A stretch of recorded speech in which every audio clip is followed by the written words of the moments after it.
మొత్తం విజన్ అంతా కూడా 10 బ్రాడ్ ప్రిన్సిపల్స్, 10 సూత్రాలు స్వర్ణ ఆంధ్రప్రదేశ్. ఈ 10 సూత్రాలు కూడా మీరు ఒకసారి ఆలోచించుకుంటే దీని మీదనే ఈరోజు ఎకానమీ, సర్వీసెస్, భవిష్యత్ అంతా కూడా ఆధారపడుతుందనే ఉద్దేశంతో మేము ఈ 10 సూత్రాలు తీసుకున్నాం అధ్యక్ష. ఒకటి zero poverty, inclusive growth rate.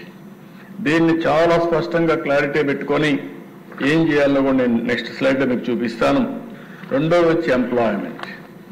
ఎవరు మాట్లాడినా పేదల గురించి మాట్లాడాలి, పేదవాళ్ళతో అసోసియేట్ కావాలి, పేదరిక నిర్మూలన కోసం పనిచేయాలి, పేదవాళ్ళ పట్ల బాధ్యతతో మనం ప్రవర్తించాల్సిన అవసరం ఉంది. అందుకే జీరో పావర్టీ ఇది ఒక మంత్రంగా తయారు కావాలి. ఎక్కడ చూసినా అందుకే నేను పేదల సేవలో మొదటి తారీఖు పెట్టాం, పింఛన్లు ఇస్తున్నాం, సంక్షేమ కార్యక్రమాలు ఇస్తాం. అంతేకాకుండా పేదరిక నిర్మూలన ఒక నిర్దిష్టమైన టైం బౌండ్ ప్రోగ్రాం పెట్టుకుని ఏం చేయాలనో, ఏ విధంగా చేయాలో అవి కూడా మనం ఆలోచిస్తున్నాం. రెండోది ఉద్యోగాలు. ప్రతి ఒక్కరి బాధ్యత మీ నియోజకవర్గంలో ప్రతి ఒక్కరికి ఉపాధి కల్పించడం, ఉద్యోగాలు ఇప్పించడం. ఆ ఉద్యోగాలు కూడా క్వాలిటీ ఉద్యోగాలు రావడం. అందుకే నేను నాలెడ్జ్ ఎకానమీ చెప్పాను, అవి కూడా వర్కౌట్ చేస్తాం. మూడవ దశ demographic management, population management, skilling, human resource development. ఎక్కడికక్కడ మానవ వనరుల అభివృద్ధి, ఎడ్యుకేషన్, హెల్త్, అదే మరి స్కిల్లింగ్, అప్ స్కిల్లింగ్, ఇవన్నీ కూడా కంటిన్యూస్ ప్రాసెస్ జరగాలి. అందుకే మూడో ప్రాధాన్యత ఇచ్చాం. నాలుగవ దశ వాటర్ సెక్యూరిటీ. ఏదైతే వాటర్ తాగడానికి, ఇండస్ట్రీకి, వ్యవసాయానికి అవసరం, దీనికోసం వాటర్ సెక్యూరిటీకి ఎక్కువ ప్రాధాన్యత ఇచ్చాం. దాని డీటెయిల్స్ కూడా చెప్తాను. Farmer, agritech. ఫార్మర్ అనే వ్యక్తి ఈరోజు మనకు అందరికీ తిండి పెట్టే పరిస్థితిలో ఉంటే అన్నదాత ఇబ్బందుల్లో ఉన్నాడు. అందుకే చాలా స్పష్టంగా ఆలోచించాం. వ్యవసాయ ఖర్చులు తగ్గాలి, వ్యవసాయం మీద ఆదాయం పెరగాలి, రైతు కూడా అందరి మరుగుని గౌరవంగా జీవించే విధంగా వ్యవసాయాన్ని తయారు చేయాలని టెక్నాలజీ అనుసంధానం చేస్తున్నాం. అగ్రికల్చర్కు టెక్నాలజీ అనుసంధానం చేసి ఇంత మునుపు ఏదైతే శారీరకంగా కష్టపడ్డారో ఆ విధంగా కాకుండా వాళ్ళని టెక్నాలజీ సపోర్టుతో పూర్తిగా ఆదుకోవడానికి కార్యక్రమం ప్రారంభిస్తున్నామని చెప్పి కూడా నేను మీకు తెలియజేస్తున్నా. ఇంకో పక్కన దశ గ్లోబల్ బెస్ట్ లాజిస్టిక్స్. ఈరోజు మనం గుర్తుపెట్టుకోవాల్సిన అవసరం ఉంది. ప్రపంచం ఆవరేజ్లో 14, మన రాష్ట్రంలో, మన దేశంలో లాజిస్టిక్స్ కాస్ట్ 14% ఉంది. మనం ఏ వస్తువు వాడినా దాంట్లో 14% ఈ లాజిస్టిక్స్ కాస్ట్ పే చేసే పరిస్థితికి వస్తున్నాం. అదే ప్రపంచంలో 8% ఉంది. అంటే 6% డిఫరెన్స్ ఉన్నప్పుడు ఏ విధంగా ఉపయోగపడుతుందో మీరు గుర్తుపెట్టుకోవాల్సిన అవసరం ఉంది. ఇందులో మొత్తం వస్తుంది. రోడ్లు కానీ, రైలు కానీ, ఎయిర్పోర్ట్లు కానీ, పోర్ట్లు కానీ అన్నీ వస్తాయి. That will explain to you. ఆ తర్వాత దిశ cost optimization, energy and fuel.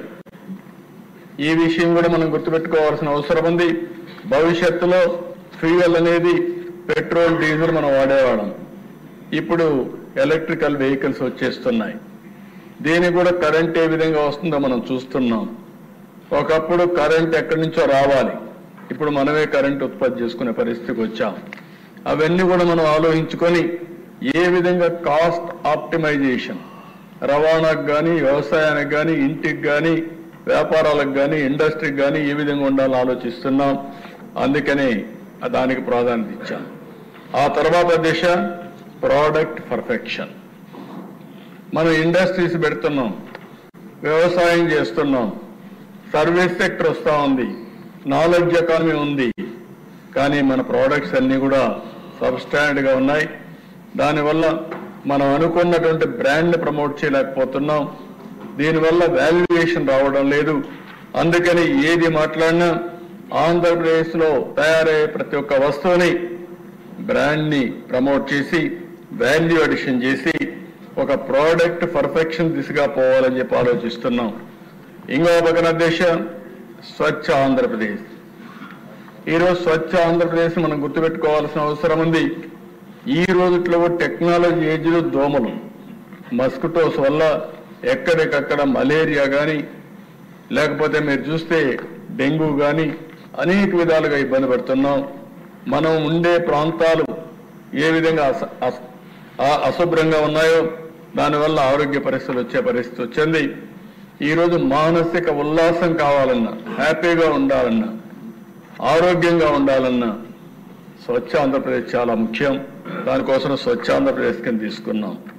ఇది కాకుండా దేశ డీప్ టెక్ మనం గుర్తుపెట్టుకోవాల్సిన అవసరం ఉంది. చాలా మంది సెల్ ఫోన్లు వాడుతున్నారు. సెల్ ఫోన్ ఓన్లీ ఎస్ఎంఎస్లు పంపించడానికి లేకుంటే మనం మాట్లాడుకోవడానికి వాడుతున్నాం. ఇంకొంతమంది ఫోటోలు సెల్ఫీలు తీసుకుంటున్నారు. ఇంకొంతమంది ఉంటే ఇంకొక స్టెప్ ముందుకు పోయి ఏదో గ్రూప్ మీటింగ్ పెట్టుకొని ఆ కమ్యూనిటీ వాళ్ళు కానీ ఫ్యామిలీ కానీ మనం మాట్లాడుకునే పరిస్థితికి వస్తున్నాం.